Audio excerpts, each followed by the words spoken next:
I'm going to run through some basics to get people who may not be as familiar with this approach kind of caught up, and then we're going to really jump into the good stuff and talk about how transmedia is being used from a brands and marketing perspective. So just a little bit about me. My name is Meghan. I know on all of the brochures and stuff, it says I'm a project manager at CTP. I've actually recently switched jobs. I'm now a strategy director at Likeable Media, hence the beautiful branded slides. So I've kind of gone from being more of a in the trenches, technical person, kind of getting the tactical things done, to taking a bird's eye view and looking at social platforms and how brands can increase awareness and engagement through new technology, which actually really relates well to what we're going to be talking about here. Also, if you're tweeting, I just kind of created our own little hashtag, so if you guys want to see what everybody else is saying and kind of not have to filter out all of the other Geekend tweets, you can use Geekend TS for Transmedia. So just kind of quick show of hands, how many people actually know what transmedia storytelling is? Have you heard of it? Have you participated in anything? So a few. So we have, some people have some background knowledge. So I'm just going to kind of quickly go over what transmedia storytelling is. So transmedia storytelling is telling a story through multiple platforms, with each new piece of content adding something to the story. So you're giving new value and new insight through each of these multiple platforms. I think people get confused because they commonly confuse it with cross-media or cross-platform storytelling, which is taking the same content and repackaging it for a different medium. So you have, Harry Potter, all these great books turned into all these great movies. That's not transmedia. Transmedia is when you use these different platforms and you really add value to the story. You're giving fans new information that they can't find anywhere else, and it's going to enhance their experience of the story. So that being said, each medium needs to be used for what it does best. So if you are engaging in a transmedia story and you really want to have a piece of content that kind of talks about the internal workings of a character's mind, you need to pick the right platform. Twitter, probably not the best platform for that. You've got 140 characters, you're competing with the news stream, but an online blog would be a great way to do that, or an actual journal that people could go and pick up and buy. That would be a really great piece of content.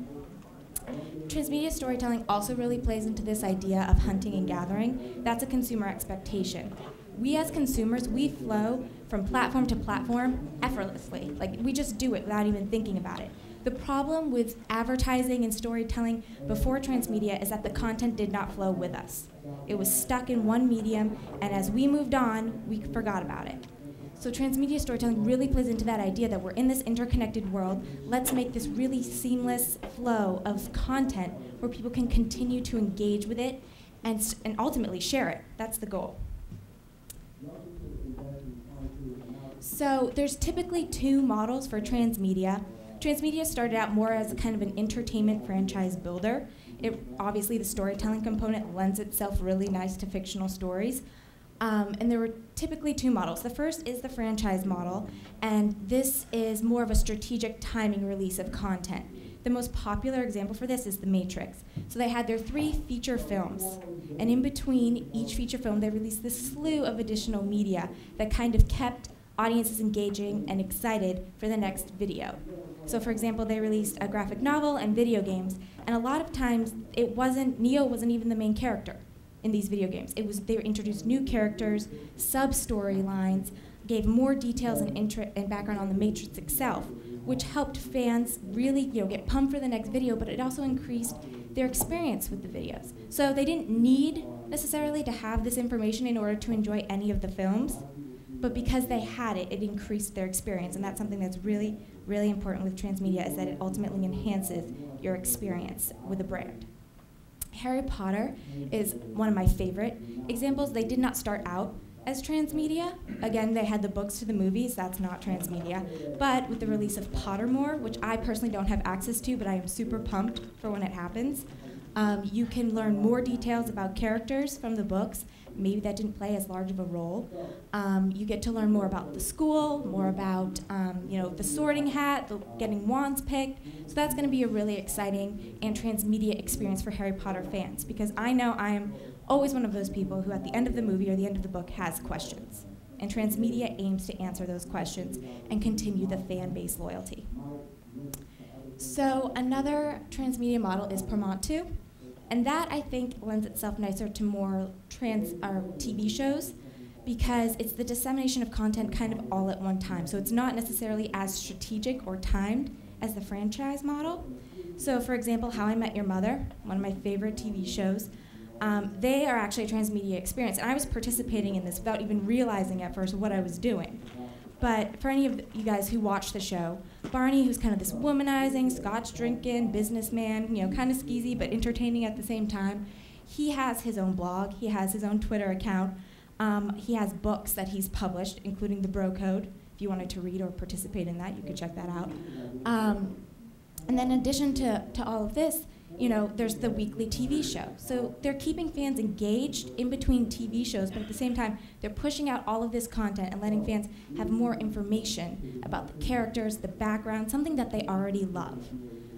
A lot of times in How I Met Your Mother, too, there will be like a one-off line, like you won't even recognize it, but they'll be like, Barney will say something like, oh, I created this website, for notafathersday.com, which is a holiday he created for people who didn't want kids, and they should be celebrated and get mugs and t-shirts and mouse pads. And that's a real website. You can actually go buy the mouse pads, the t-shirts, the mugs, and they have notafathersday.com. So that's just an example of how entertainment franchises have been using the transmedia model. So I think before we kind of jump into marketing, which, obviously with entertainment, transmedia has been hugely successful. So now other industries are like, how can we use this? How can we adapt this into our strategy so that we can enhance our brand awareness, increase our brand loyalty, and ultimately create this desire to share this story? So this is kind of what they call the conversation prism, which I think is a really cool image because it kind of outlines every different platform and how you can use it to communicate with an audience. But in regards to transmedia and brands, storytelling is timeless. And that's so new for brands because usually they're working within a campaign window. So using transmedia storytelling, a story never has to die. You can create new arcs. You can expand it. It's indefinite. Campaign windows tend to be, a month of taking content and really saturating the market with it, but within a limited time frame. Stories don't die. Campaigns have an end. So that's something that's really exciting in regards to using transmedia for brands. Another thing to keep in mind is that for the first time, when brands are creating this content and putting it out there and letting consumers kind of stumble upon it and discover it, consumers are going to the brand. It's not a hard sell anymore because consumers don't want that, right? If you have DVR, you fast forward through the commercials. If I'm watching a YouTube video and there's an advertisement, I mute my computer and go do something else until the advertisement's done. What this does is it actually has people seeking out almost ad content without even realizing it and interacting it and sharing with it. So it's a very kind of organic way to get your brand out there. No sales pitch required. I think that's something that brands love about it, is that people are actively pursuing them versus the other way around. Again, because we have these multiple entry points into this story, people can kind of enter this brand story at any point, which is really cool. And they don't necessarily need to start at one place and end at another. Because there are all these entry points, you can enter from whether it's a video, a Twitter account, a graphic novel, you can enter at any point. That media should be able to stand alone, but in context, it makes so much more sense when you actually seek out the rest of the story. And then finally, it's a deeper level of engagement and it's a longer engagement period with fans. And that's something that is really exciting for brands because, like I said, there's usually this campaign window where they have to stop and people are no longer interested. But with transmedia storytelling, when you're creating a story that's fun and engaging, that people want to interact with, fans are going to pursue that. And I think finally, the last thing I kind of added in here was invites versus interrupts. Again, when you're looking at a YouTube video and you have that advertisement and you mute it and you click off, you're not paying attention to that advertisement. It's almost wasted money for brands. But as we'll look at with the Coca-Cola Happiness Factory, if you can make that advertisement into a story, people are going to consume it as part of their regular content consumption. So it's no longer interrupting what they're doing and they're getting annoyed by it. Instead, they want to actively pursue it and continue to seek out different content revolving that story. So this was one of the first really great transmedia brand stories or using transmedia marketing. It was the Coca-Cola Happiness Factory. I think it's pretty iconic, and I think everybody has at one point watched the commercials or seen something that has to do with them. It was the most successful commercial in brand history, and these were the different elements within the campaigns. There was an interactive video game where people could log on and become a virtual employee of the Coca-Cola Happiness Factory, which was, this weird little, almost kind of creepy environment where people were bottling your Coke, but you could actually become an employee, interact, learn more about the characters they had created, in addition to making Coca-Cola. There were print ads and TV ads that people watched because it gave them more information into that story. So again, it's inviting versus interrupting. If they're DVRing through something and they see the Coca-Cola Happiness Factory, they're more likely to pause and watch it because it's going to add to their experience. There was also comics and teen magazines. There was a 4-minute featurette, and there was a musical soundtrack. So again, people are floating to all these different platforms, and Coca-Cola was there with this branded story. I think what's most interesting about this particular example is that Coca-Cola, the brand, took center stage without taking center stage, right? They didn't have to sell Coke. People were already interacting with the Happiness Factory. They were already learning about Coke as a brand, but within this greater story universe. So it was really impactful because, Coke in itself is an iconic brand, but it really let people learn more about it without being sold to. Another example of transmedia is the Old Spice guy. So Old Spice hired this hunkalicious actor to do, this ridiculous over-the-top commercial. And their goal was really to target female audiences when they went into the grocery store, because females tend to make those purchases. Guys usually just grab something or have their wife or girlfriend do it for them. So what started out as a simple TV campaign was a huge hit, and people loved this guy, and they wanted to know more. So I'd say about a month after the TV campaign launched, they turned it into more of a transmedia experience. People were allowed to tweet questions that they had about the new Old Spice guy, and he answered in customized video responses. So he would actually mention the Twitter handle that submitted the question. He would answer the question very specifically. Sometimes he would talk about other tweets or the profile. You could tell that he actually looked at the people who were tweeting him questions, researched it, and then in character responded. And they were hilarious. And they also helped launch Old Spice to be the most viewed YouTube channel. And yeah, he churned them out. I think he did 20 or 30 of them right off the bat. So that's when Old Spice started to turn into a transmedia experience, right? Again, they're creating this story, this character that people are interested in, and Old Spice is kind of plugged in there, and we all recognize the Old Spice guy with Old Spice, but we don't feel like we're being sold to. We feel like we're interacting in a story, we're learning more, we're getting these ridiculous responses from this guy who's shirtless all the time. That's the fun of it. So Old Spice obviously wanted to capitalize on this success, and they then created this mano-a-mano duel between the Old Spice guy and Fabio. And this was so exciting. I remember watching the countdown to when they would do these videos, because I was so excited, because they're so ridiculous and hilarious. And so basically they were battling for people's votes for who would be the Old Spice guy. And they had Twitter accounts. In the videos, you could actually click and vote on things, and then ultimately you voted for who you wanted to be the Old Spice guy. And this was, again, hugely successful. It let people interact with the brand, it let people engage, it let people share. But overall, it was in this story universe, and they kept learning more and more about this guy, and now Fabio, all kind of revolving around the Old Spice brand, again, without the hard sell. And I included some results here down at the bottom, and this was from the original campaign where he kind of did those video responses. Sales went up 107% from a year ago, which is ridiculous. Facebook fan interaction up by 800%. Twitter following increased by 2,700%. And it's the #1 men's body wash. And as a side note, it did win over the female audience. I was totally guilty of that as well. And then I've saved my favorite case study for last. Probably there's a little nostalgia going on here, as I played with Barbies as a kid. But in the spring, they actually kind of did this campaign about reuniting Barbie and Ken. And I don't know if you remember, but back in 2004, these iconic lovebirds broke up. Like, people were devastated. People were so upset, because Barbie and Ken had been together forever. It's one of those things that you think is never going to end.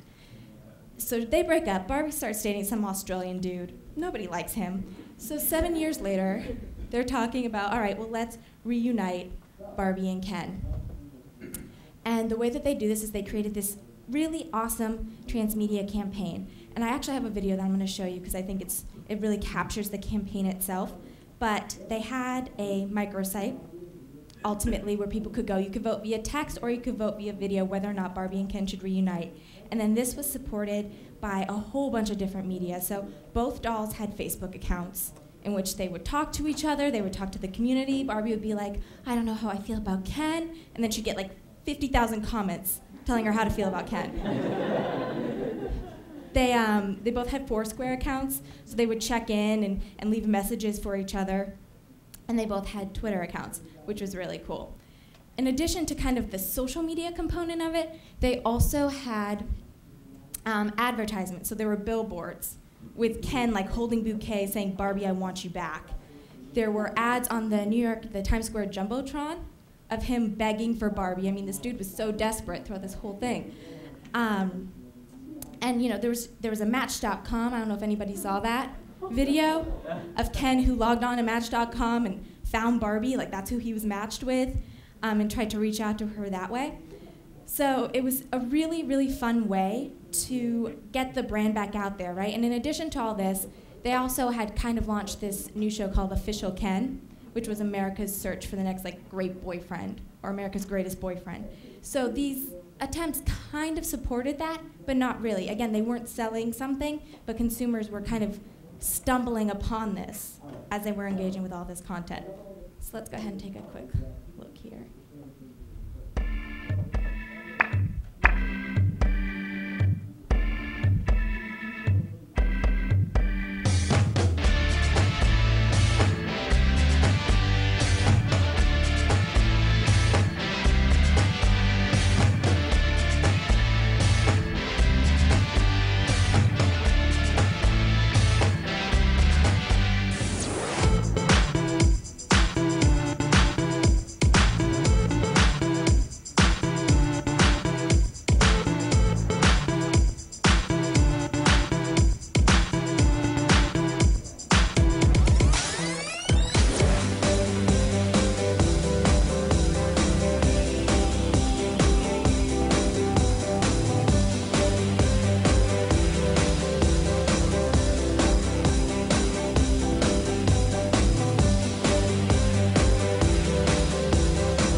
So that was just so much fun. I know I participated. I was actually in New York City when those ads were running, and I like stood in front of the Jumbotron and like took pictures every time a new ad came up. I went by Magnolia's Bakery, and I didn't buy the cupcake, but I looked at it. You know, and it's just one of those things where you get to interact with all of this different content. It's telling a story, but you don't feel like you're being sold to. But at the same time, this campaign was really successful in the sense that not only did it kind of tap and reignite old audiences such as myself who haven't played with a Barbie in 15 years, but still it's iconic and I love them. But it also tapped into new audiences. We have digital natives now who are used to being on all of these different platforms, and they're kind of being saturated by these messages, and it's kind of increasing their brand awareness and having them, seek out this brand. I think also what's important to know is, and I don't know if any of you caught this on the last image here in the video, but it's like the epic romance continues, right? That plays into the whole idea that storytelling is timeless. So, even though they're back together, we don't know what hardships await Barbie and Ken, but I'm sure Mattel is going to keep us informed via all of these different channels and continue this campaign and maybe start a different arc. Maybe it's about Skipper next time. Who knows? But, again, there's some really great results, and that should say 2011, but it's 34% increase in Barbie Facebook fans, 200% increase in engagement, and on February 14th, which is when they kind of were announcing that the two lovebirds had gotten back together, Barbie and Ken were tweeted at every 2 minutes. They were a trending topic. And this microsite where people could vote got 5 million page views between January and February.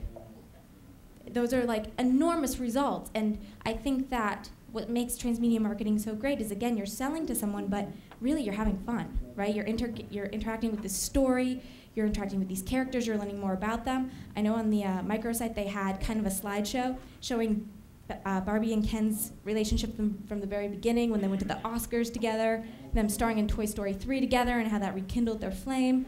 I ate all that up, and I think a lot of consumers do. So, even though I've talked about transmedia in regards to marketing and brands and how it has worked, it's the same as people said with social media when it first came out. Just because you can doesn't mean you should. So transmedia is one of those things where you really need to look at the brand, you need to look at the following and the fans, and figure out if it's the right approach for you. It's the whole thing with, not every business should be on Facebook kind of thing. And the same is true with transmedia, and I think this is just a really great depiction of that, because Bank of America isn't going to come out with a transmedia story for you to engage with. People aren't going to buy that up, they're not going to eat it up, they're not going to want to participate. It's not the right industry for it. So you really have to make sure that when you're using transmedia to connect with your consumers, that you, number one, have a brand that can succeed using this strategy, in addition to making sure you can create content that people are going to want to engage with and share. So that's incredibly important to keep in mind. So in addition to kind of this whole marketing perspective from transmedia, I did want to touch upon a couple other industries that are using this approach and are using it really well. Both education and activism are two industries that have really embraced the transmedia model and have seen some really great success. So for example, in regards to activism, It Gets Better project, I don't know if anybody's heard of this, but it's a website, it's a nonprofit dedicated to kind of inspiring, giving this message of hope, especially for people who are bullied, specifically those who get bullied for their sexual orientation. And it started out with one guy posting a YouTube video, and people went nuts. They thought it was great. They thought he was fantastic, and his name is Dan Savage, and he's an author. That turned into a website where everybody can submit their own video of hope, and you've seen people from Lady Gaga, who submitted a video, to Apple actually got a whole bunch of their employees to put together this really beautiful video, talking about how hard it was, but how they've all kind of worked through it and how they're successful now. So it's a really great place for people who are struggling to kind of go and get help. In addition to that, they put out a book in March talking about it, and they also were part of, I don't know if anyone saw this, the Google Chrome commercials. So they have one with Lady Gaga, which is cool, and they have one with like Dear Sophie, which is a dad talking to his daughter, and then they have one about It Gets Better. And if you haven't seen it, you really should, because it's so, so cool. And then in addition to that, they have all of their social media channels as well.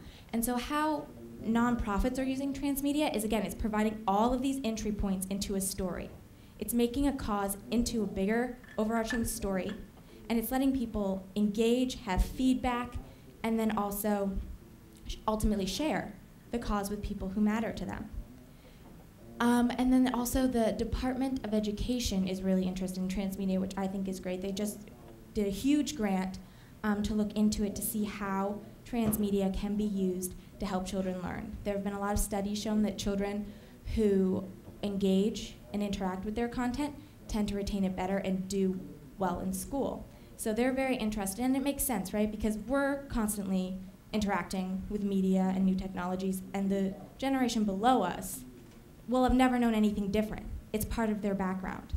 So it makes a lot of sense for transmedia to be used for education, because again, you're going to be interacting with that content, and any way that we can make fractions cool, I think we should probably try to do that. So just to kind of quickly wrap up what I've talked about so far, is that what makes transmedia different is that it rewards and validates your fan base, right? So you have these loyal fans who are already part of your brand, and you're providing them new information and new content in which to interact and learn more. So you're providing valuable content and insight that they couldn't get anywhere else, right? It invites versus interrupts, so it's part of their content consumption. And additionally, transmedia marketing flows with your consumer to their different platforms. So it doesn't just stop in one place, it continues to go on, and there's no campaign window. I think that for brands who are interested in using transmedia as part of their marketing, they should really focus on the fact that you're making a personal connection. Because even though you're creating these communities in which fans can interact, you're also validating them as an individual, and that's what fans want. They want to be heard and validated as an individual in addition to as a community. So Transmedia is a really great way to give fans a say in what you're doing in your brand story. It's great to crowdsource material. It's great to take in feedback. You get it a lot of times in real time, and you get to see what they're thinking, what they're talking about, and again, validating them. And that's really what they're looking for. So using Transmedia to make that personal connection is invaluable, and that's what brands are aiming to do. By creating this personal connection, this is what brands are going to see. They're going to see intense loyalty with the fan base they already have because they feel like they're being rewarded and validated. By creating all of this different content, they're going to tap into new fan bases. So audiences that might not have originally been interested in their brand or known about the story, all of a sudden are going to see a print ad that's kind of intriguing and then go online and see a microsite. And from there, they're going to go to the Facebook account. And from there, who knows where you're going to lead them. But you've already kind of hooked them in, right? You've got their attention. And with all the noise that we're dealing with this day and age, with all of the different platforms, with all of the messages that are being sent out, that's what you want to do. You want to hook someone in, and a Transmedia story is a great way to do that. So in addition to getting loyalty from new and current fans, you're also going to extend your engagement. And that, again, I cannot stress enough because I ultimately think that that's an issue that we have with today's marketing, is that we have this campaign window, we push really hard to get the message out there, and then we stop and we measure. Transmedia allows us to measure throughout and allows us to continue to engage people in new ways. You can introduce new characters. You can introduce sub-storylines. You can introduce new kind of content on different platforms. That's interesting. As audiences who, we want the next thing yesterday. That's really key because we're giving new content to consumers all the time for them to digest and for them to share. And so if you've done the first two things successfully, right? You've rewarded your current fans, you've built your fan base, you're increasing your engagement, you have all this really cool, fun content, then ultimately you're going to get the result that you want, which is they're going to share it. You need to create that desire to share. I know when I was participating in the Mattel campaign, I was on Facebook, Twitter, wherever I could put it, it was there. Because I was, invested personally in this because, Barbie's a close friend of mine. And I wanted to share this campaign because I thought it was so cool, or this story, rather. So I think that's something that you really have to take into consideration when you're doing this. So finally, I kind of wanted to close with some common questions. I'm going to be a myth buster right now and drop some knowledge. These are the most common questions I get in regards to Transmedia in general and Transmedia for brands. So number one, Transmedia is a fad. No. Transmedia has been around for a really long time, but it's only recently gotten its name since 2006. So we've been participating in these kinds of experiences for longer than we probably know, and Transmedia will continue to evolve and be fluid as technology and consumer expectations evolve. But it's not a fad. It's going to stick around. It's been around for a long time. Transmedia is expensive. I think people see like Mattel and Old Spice, and they see these really cool Transmedia campaigns, and they go, wow, we have to invest a lot of dollars to get something cool like that. I guess it depends how you look at it. Transmedia is very time-consuming. It takes a lot of thought. You have to think about the content. You have to plan for the platforms. You have to plan the release in addition to creating all the assets. So if time is money to you, then yeah, Transmedia can get a little pricey. But in regards to actually creating it, video equipment, audio equipment, it's self-publishing, the platforms are free, so there's a lot of really great ways that you can do Transmedia without spending a lot of money. A lot of independent filmmakers are actually really interested in Transmedia because it's a way for them to kind of start building up their story before their movie releases, and it's relatively cheap for them to do so. Transmedia is for geeks and nerds. Might not be the audience in which to talk about this. But I think what this really taps into is a lot of people, when they think of Transmedia or they see Transmedia franchises, they think Star Wars, Harry Potter, sci-fi. And that's geeky and nerdy, right? But really what Transmedia is it taps into any kind of passion or anything that has a fan base that people want to talk about or learn more about. So if you're really passionate about football, we could make a Transmedia experience out of that. Or if you're passionate about a specific sports team or a TV show or anything mainstream. And I think the Transmedia marketing case studies kind of show that it is mainstream. It's not just for geeks and nerds. Transmedia storytelling is the same as integrated marketing or cross-media storytelling. We've kind of covered this. Again, it's not repackaging material. It's creating new content. things that people are going to want to engage with, that are excited to engage with it, that get pumped up about it because they're learning about something they already love. Transmedia is a glorified ARG, or alternate reality game. When Transmedia first started, there were a lot of ARGs, in the sense of, again, like the Coca-Cola Happiness Factory, becoming a virtual employee and interacting that way. It's a really great way to incorporate it into a transmedia experience, but it's not an ARG overall. As you saw from some of the case studies, they didn't have ARGs. Old Spice and Mattel didn't. So you don't need an ARG, but if it fits, it's a cool way to incorporate that kind of content into your story. And then finally, Transmedia is only for entertainment franchises. I'd like to think I debunked that already, but if you have additional questions about it, you can definitely let me know. And so, don't leave me hanging. If you have any questions, please let me know.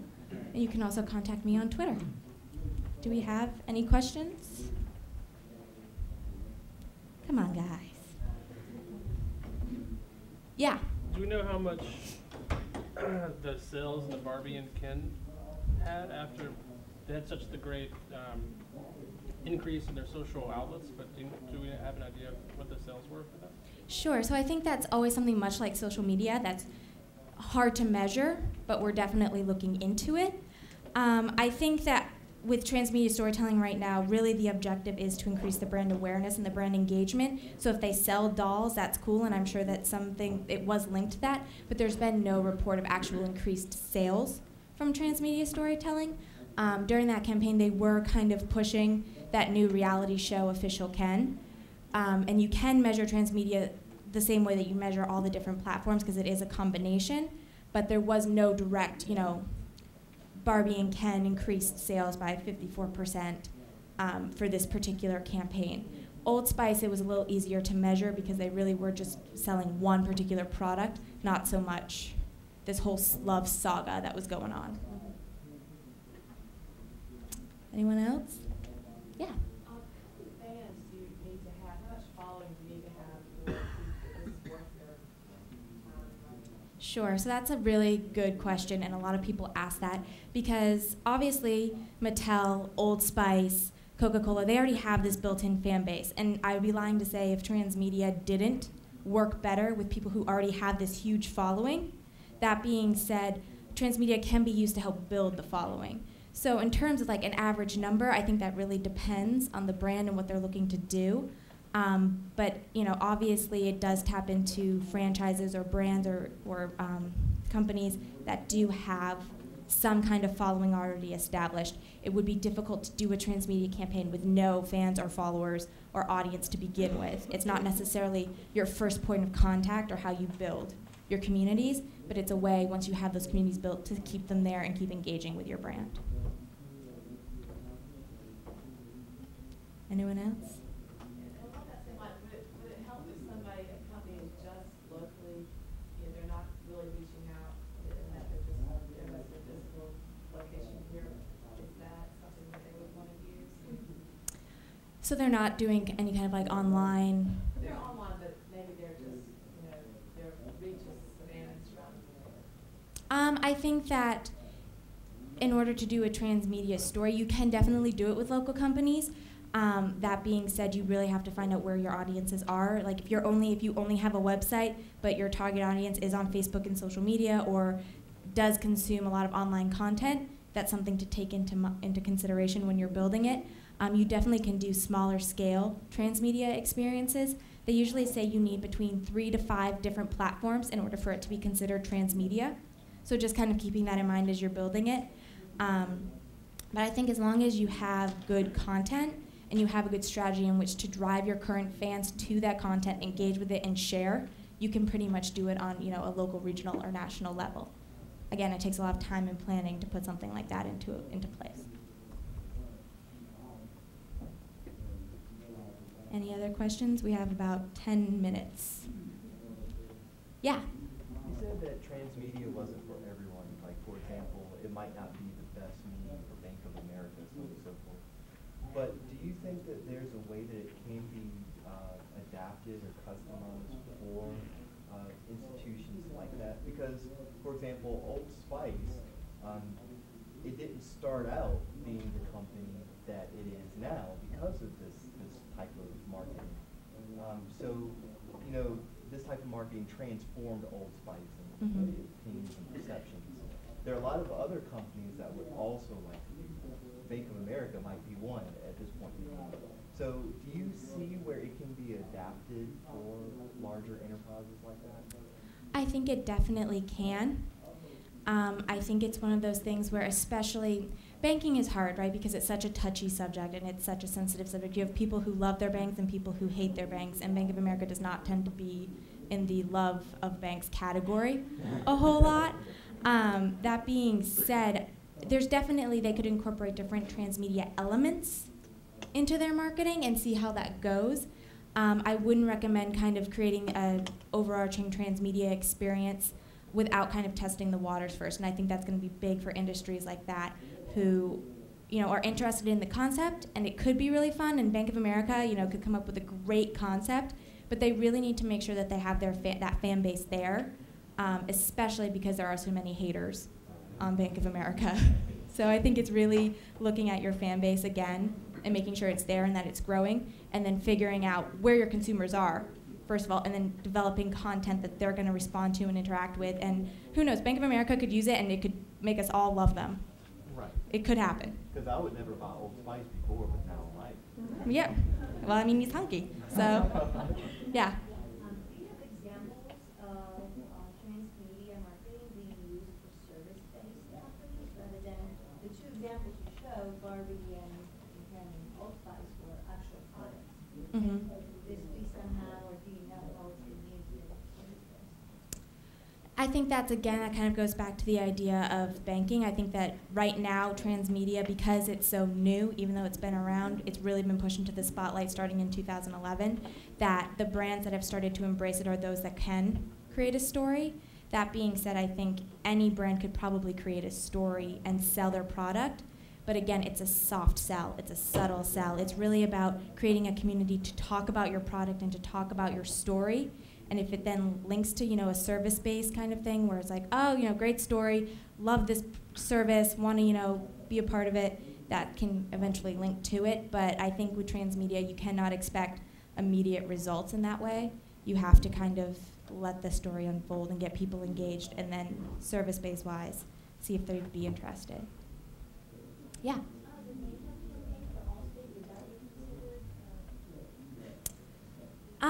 To a certain extent, probably. I love those commercials. I think they're hilarious. Yeah, I think that they're definitely dabbling with it, but I think that they're still a bit of ways away from being a full transmedia experience. Yeah.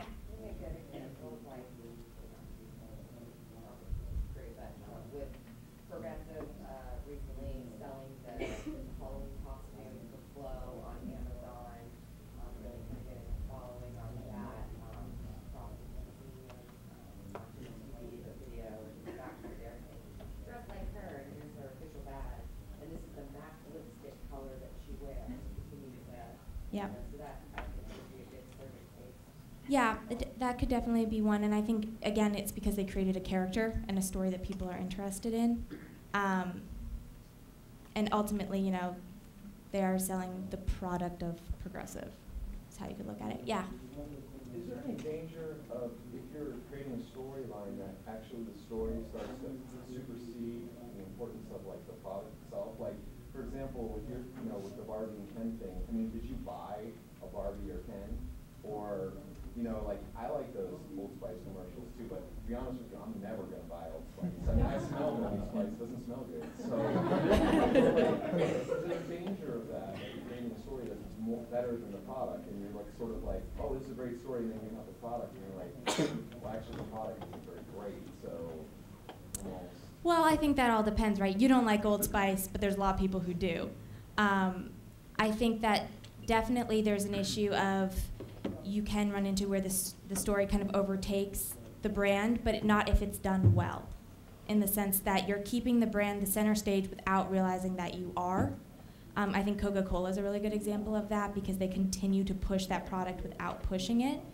That also being said, you know, you can put certain things into place so that your story, you know, ultimately the brands do have, they have all the content, they kind of know what the story arc is, but they do also have to be flexible in the sense that this story might go down a different path that they did not plan for, but if it's what their communities want, then they have to go with it.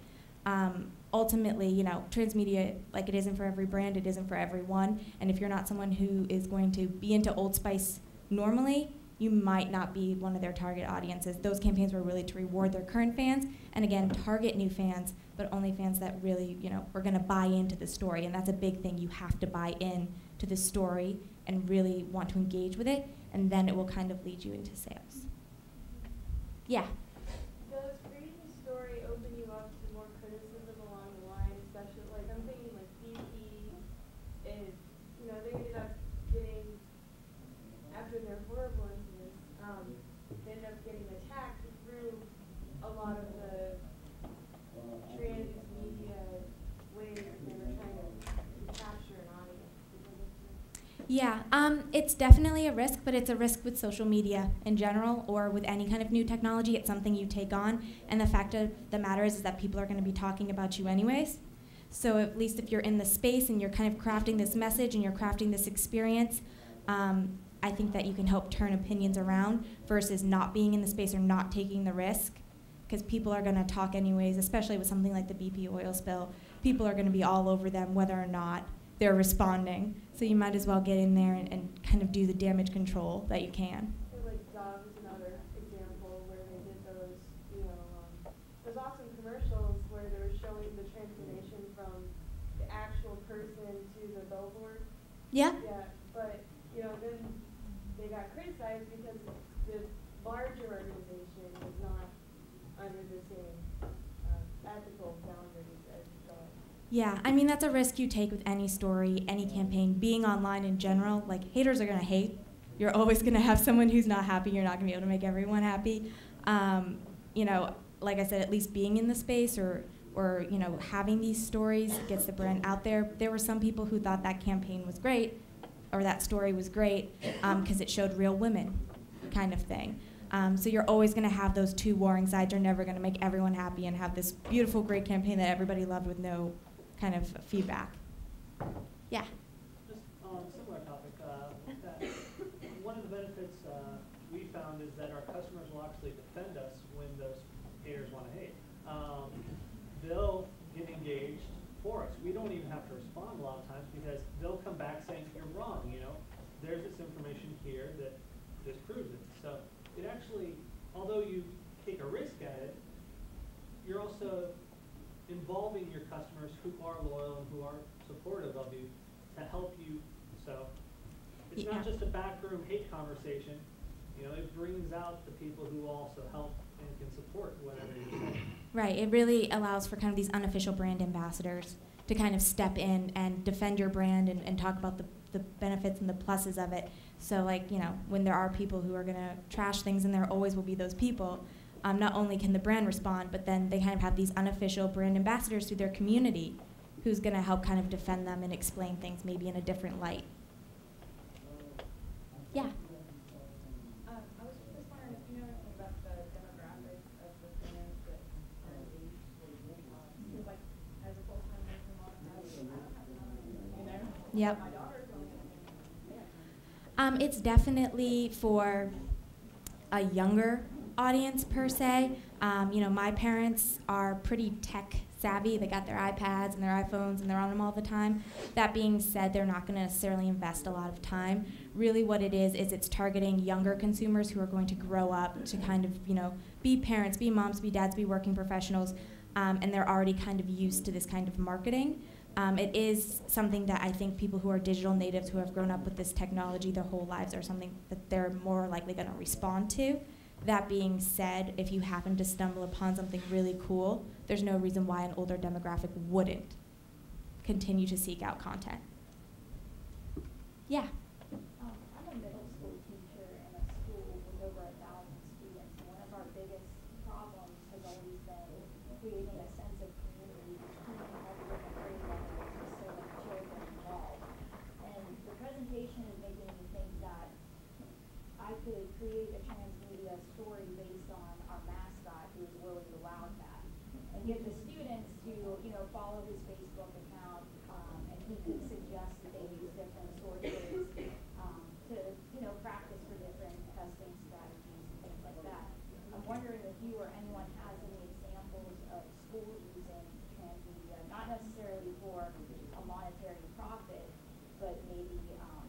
to achieve better test scores or create that sense of community?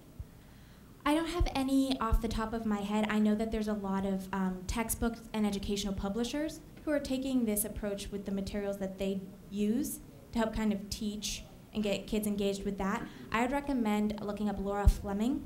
She is an educator who's very interested in transmedia, and she has some really great blog postings and things like that that might be able to help you. I think right now, in regards to education, they've really used it for the sense of the actual educational materials. Like there was this story called Alice, which is a transmedia story that kids could go and interact with and learn through. But I don't have any specific examples per se of using like the mascot and getting kids to increase test scores and that kind of thing. But if you look her up and contact her, she would probably have an answer for you. Okay, well, thank you, everybody. I really appreciate it.